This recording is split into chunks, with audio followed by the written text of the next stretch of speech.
First off, I want to say thanks to everybody, to Christy and Patrick and everyone here at the Lannan Foundation for hosting this exhibition. I think it looks very beautiful, and I'm very pleased with everything. So that's what I want to say first. Then I want to go back about, now it'll be about three and a half years, when I started this project or this body of work.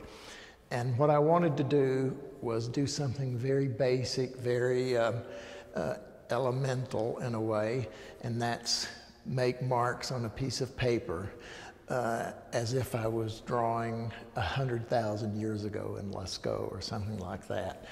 And it, in a certain sense, was sort of anti-technology, because we're all so inundated by technology today, that I thought this might be something going back sort of to my roots and what I was always interested in as a kid, drawing, making pictures, in fact, all of my life. So the first thing I wanted to do was, I thought, well, how can I really approach this idea? I thought, well, what I'll attempt to do is about 3 drawings a day. Well, that quickly fell off very quickly, because some days I would do 1 drawing and some days I would do 6 or 7 drawings. The parameters that I set for myself were, it should be on paper, it should be a drawing media that we think of more or less as, you know, charcoal pencil, you know, watercolor ink, that type of thing. And I'll standardize the piece of paper, the individual pieces of paper, so they'll each be 19 by 24 inches.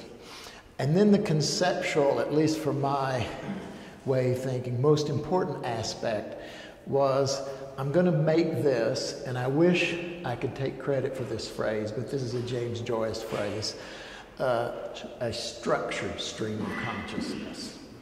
So I've been very, very influenced by literature and by science and by classical drawing.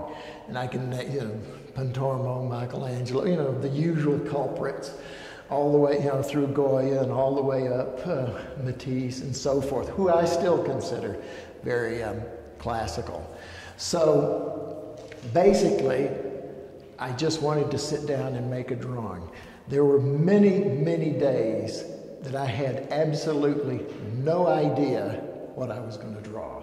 And that was part of the whole process, part of the whole concept. So I would just sit down and draw something. I wanted to make about 1,000 drawings, because I thought, well, if you go through, you know, hundreds not enough, 500s, I'll make 1,000. And then after I'd completed about almost 100, a museum made a visit, a studio visit, and they said, well, we'd like to show this. And I thought they just meant the 100, and they said, no, no, we want to show the whole 1,000.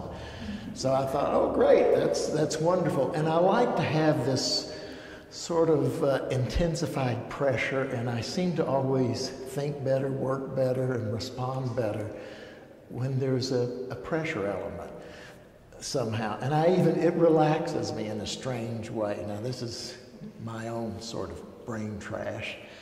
And I don't know how to explain it, but that's the way it works. And so I went out and measured the walls of the museum. This was the Museum of Contemporary Art in San Diego. And from measuring the walls and determining how many drawings I needed, the final count was 1,242. So we're in the room, and they're all divided into 10 chapters. I even think of this as, music is a little bit like it's a symphony, but there's much more of a literary reference into, you have volumes, you have books, you have chapters, you have paragraphs, and you have words. And that's exactly what I think this is, in my mind. And so this would be chapter 4 that we see in this space. And you can see it's read from, and sometimes I think putting parameters like this maybe doesn't serve me or the work very well, but I did it from left to right, this way, and then all the way to the end, even though I want people to come in and respond to the whole thing and then look at the individual drawings. But I did them 1, 2, 3, 4, exactly like that. Now this isn't, because this is chapter 4, that's probably drawing number 452 or whatever it starts off with.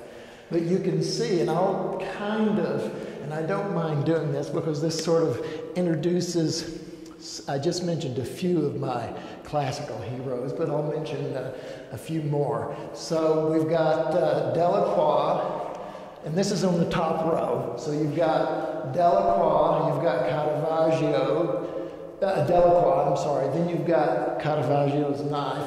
There's Caravaggio, and he used to drink, he was a real scoundrel, but absolutely one of the greatest artists that ever lived.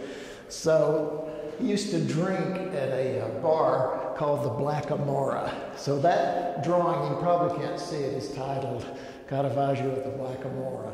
There's Samuel Taylor Coleridge. There's my best friend who died. There's Pontormo, Velasquez, Degas, Raphael, Susan Rothenberg. These are just made up. That's my daughter, a friend of mine. That's my father, and that kind of gets into us. You always have your father looking down on you. I mean, this is, so psychologically, that's probably part of it. So then again, there's Caravaggio. That's the drawing from the Madonna of the Rocks, Virgin of the Madonna, that's at the museum in the Royal Museum in London.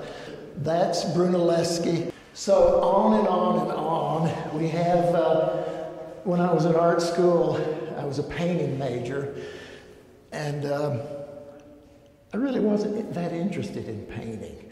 It's strange. You would think that's the whole grounding of everything, but I believe drawing is the whole grounding of everything. And when I went on my first trip to Europe, about 1970, went to the Louvre and saw Géricault's Raft of the Medusa, which everyone has seen, great masterpiece. And I saw that and I went, the world doesn't need another painter. So I'm going to concentrate on something else.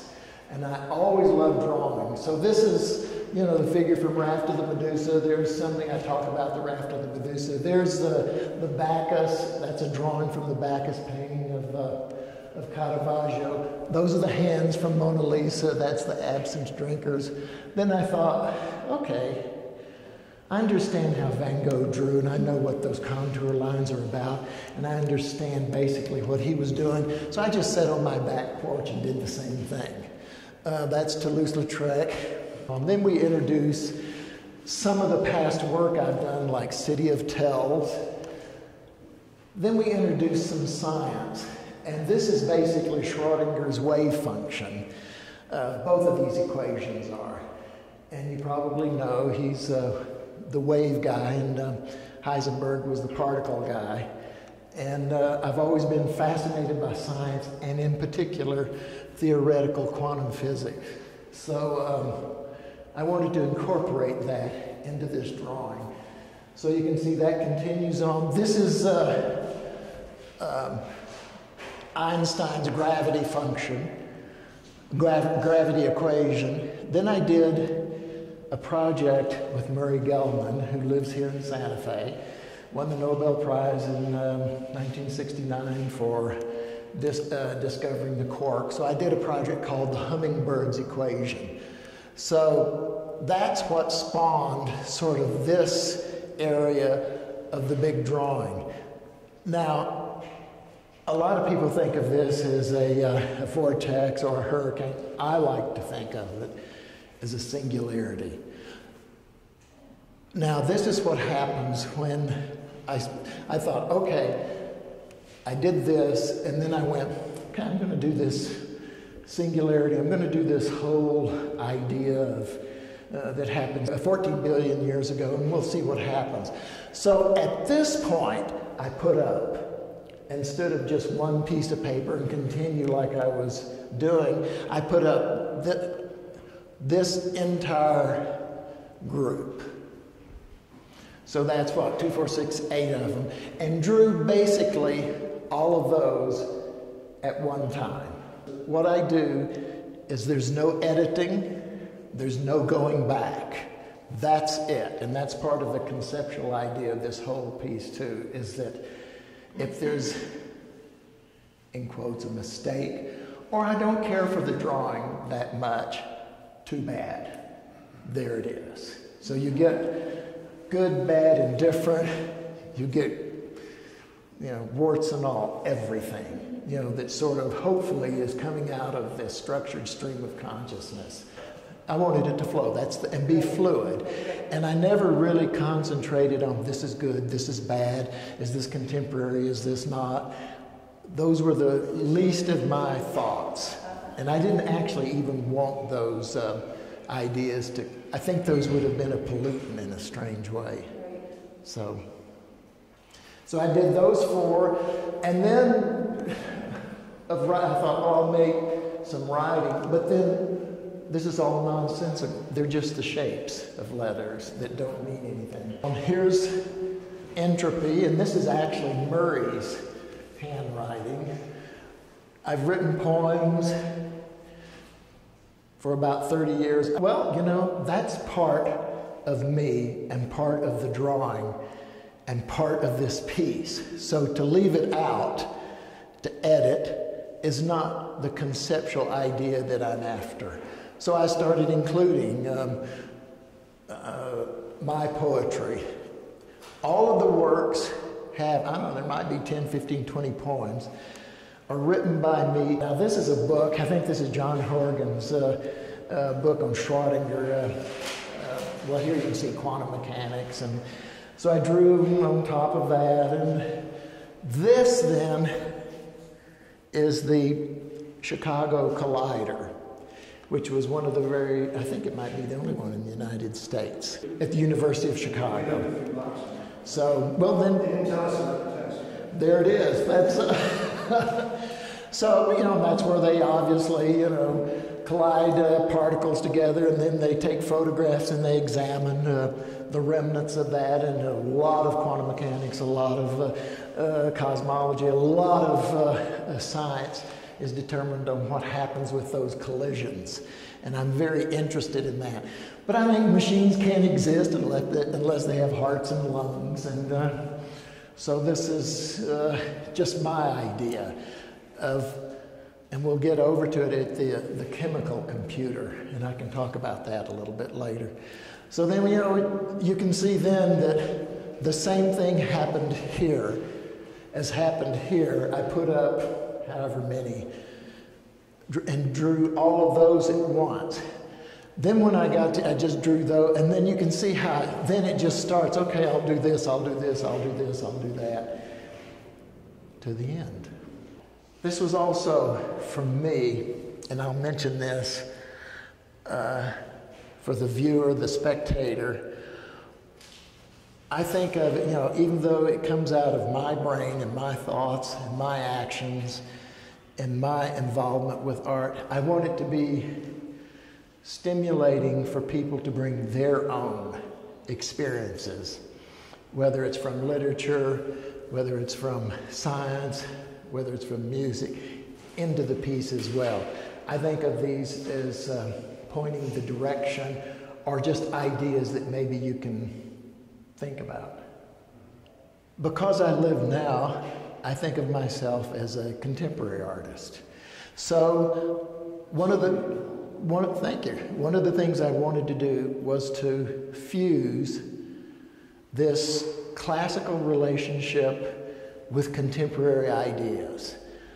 The way I thought best to do that would be the way I draw, the way I approach the world through drawing, and then through science and colliders and equations and quantum mechanics, because that's a very, very recent phenomenon. And in fact, probably from the 1900s up to about 1937, there was the biggest explosion of scientific thought and scientific exploration in that period of time than there had been the entire history of recorded science up to that point. So that's my whole idea, is how can I bring these two ideas of who I am, I live now, but I love this idea of drawing together to make some sort of a new idea or a different statement, or at least something that maybe people might think about. I spent my formative years in Guatemala, in Central America, with my family, and basically kind of grew up in Guatemala. And then we moved to Lubbock, Texas, and then I moved in 1959 to El Paso, Texas, which is on the border. So I kind of think of this as that influence of the border, even though it doesn't have that bright colors and what we usually associate with the border. But I can point out a few things, like music is very important in Latin cultures. It's important to me. But there's not too many harps that have a tail. If you stroll in any town in Mexico or Central America, there are always these roving bands of, playing the guitar. And that's what I was thinking of. All of the violence and everything that's going on. Gangs, that's why there's Uzis. And then I did this, what I think was one of my quintessential projects and pieces, called Tongue Cut Sparrows. The prison that had invented a sign language where they were speaking with their loved ones in jail. They were on the outside, on the sidewalk. The people were up in the jail, and they would use not a sign language like people that are hearing impaired, but this was an invented sign language, so they wouldn't have to go through the bureaucracy of going through the metal detectors and all that kind of stuff. So I worked on that for about 6 years and made videos and drawings. And this is one of the girls I worked with, named Gabriela. So I thought, she was sort of the leader, the female leader of this gang. And I thought, and I don't know what's happened to her. I think I'll immortalize or just make it very important for her, because I was very empathetic with what was going on with the people trying to communicate with their loved ones in jail. And I became very close to them. The name of their gang was 2 Black 13.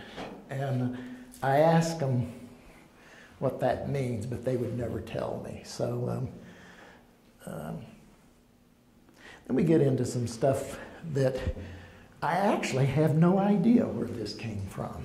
I think and that's part of being an artist. I don't think you have to have everything planned and everything exact and everything worked out.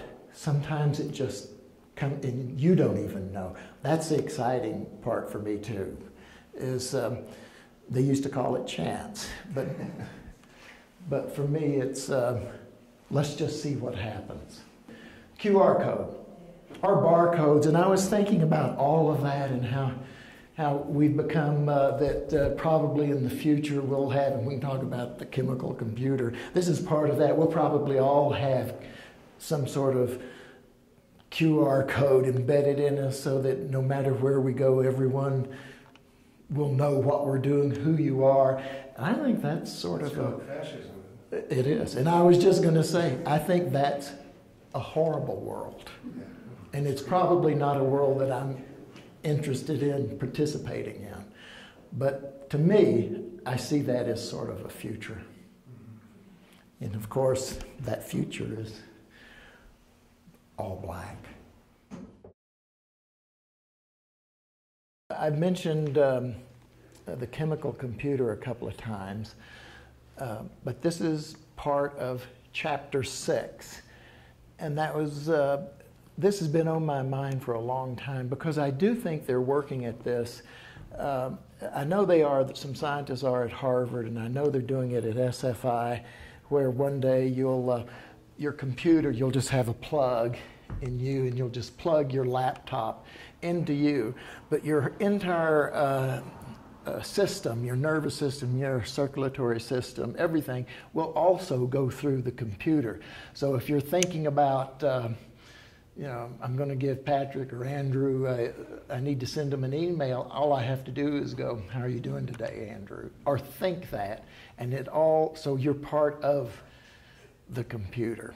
This chapter, though, for me, has much more than chapter 4 or chapter 8 of that sort of structured stream of consciousness, in the sense you can see where I'm doing this, and then, you know, I put in the, I had no idea I was going to, you know, do that until I got there. And then I completely change and draw shoes, and then my little dog died, so I put goodbye Speedy, and then some more shoes, and then, so you can just see this is just whatever pops into my mind. That one says I love you, and there's Colleen. So, but this, my grandfather had tattoos all over him, and those are a couple of the tattoos. I like this bird with the graphic thing. I think probably including sort of like a QR code or this graphic idea. Again, the very traditional bird image with a very graphic image brings it into the contemporary world. This is a real cobra skin, part of a snake skin. I like that. Then I just did some line drawings of my studio and the bathroom. I think the worst thing you can be, maybe, or one of the worst, is a liar. And I've used that word many times in works because it's so, and we've all done it, and we've all, you know, participated in those things, in telling whether they're non-truths or you're exaggerating the truth or downright lies. And it's so horrible. It's so, for me anyway, it's so emotionally upsetting. So that's why I input a liar still. Then you got to have sex. You got to have, you know, high heels. And, you know, there's a pig, there's a foot, there's a glove. Patience is one of the virtues I think that is really lacking. These equations, now I did the sort of this with ink, but all of these equations were written by Murray Gell-Mann. So, and we were talking about the hummingbird's equation and different ideas, and he was writing this stuff down in my studio on a piece of paper. So then I took those pieces of paper and you know, did a little bit of color stuff with them. And I think recipes are very interesting. So I thought, well, I'll make a recipe for a kiss. So I'll read just a little bit of it. Retraction of corners of mouth, elevation of corners of mouth, depression of corners of mouth, upward retraction of open mouth, downward retraction of open mouth, opening of mouth, parting of lips, protrusion of both lips, elevation of eyebrows, elevation of upper eyelid, compression of both eyelids, close both eyelids, elevation of wings of nose. So if you really want to know how to kiss someone, read that.